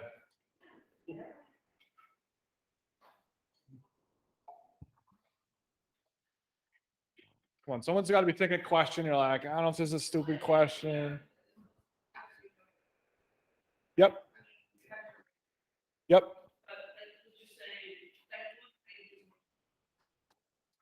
So I'll just be honest with you guys. Any of you guys that know me know that that's all I am, is I just shoot it straight. If you're going to do one or two, I just don't think it makes sense for you to do it. I'd rather help you guys out and give you the referral fee. For the time and effort that you're going to take to do the flip or two, if you want to do it for personal reasons and you just want to do a flip, cool. If you're doing it to make money, I would argue that you could make just as much without any risk or hassle being a real estate agent. If I'm talking to someone that makes $20 an hour, I can't say that to them. But we have a very, very, I'm super grateful for being a realtor in addition to a flipper, because we make a very, very good living. And so when you calculate our dollars per hour, it's at least going to be $100 an hour, if not $250, $350, $450. And that's when it becomes difficult for me to tell a real estate agent flipping makes sense. If you are working at $18 an hour, you know, that might be a situation where maybe it makes sense for someone because they can actually make money, but there's a lot of risk, you know. Thankfully I try to buy right and I avoid what but that's what I would say is I'm super conservative. You can't tell. It's just not worth it to me. But yeah, I mean, that would be my answer. I do love investing. I can't think of someone that's wealthy that doesn't have at least a little bit of real estate. I love the Airbnb model of being able to have personal use of a beach house and a lake house and have my mortgage being paid. I think there's tremendous. No, but what I would tell you as a general rule of thumb is if you buy I'm more on the vacation side of Airbnb, not just like your regular house. I would tell you that it's almost guaranteed to be double the traditional long-term rent. So if I can rent a single family house for $2,500, I can probably Airbnb that same house in a vacation area for $5,000, if not $6,000, $7,000. That's my general rule. So if you're just looking at income, a month. Yep. And typically it's not necessarily a month. It's like typically a bunch of weeklies that add up to a month. You know what I mean? And it could be nightly. It could be nightly. Yeah. I have a 3 or 2 night minimum sometimes. And then during the summer I have 7 night minimums, but,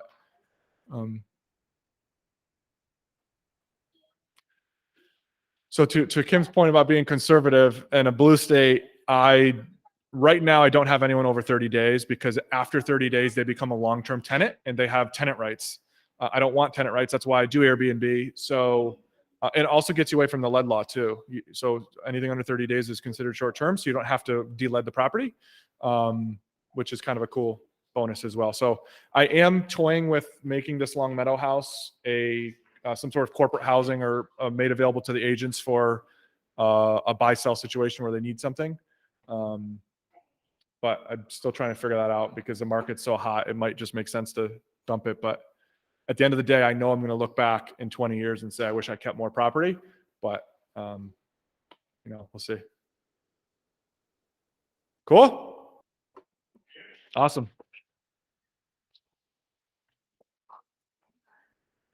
Let's end this. We have it training, of course. How do you want? You sure? Wait,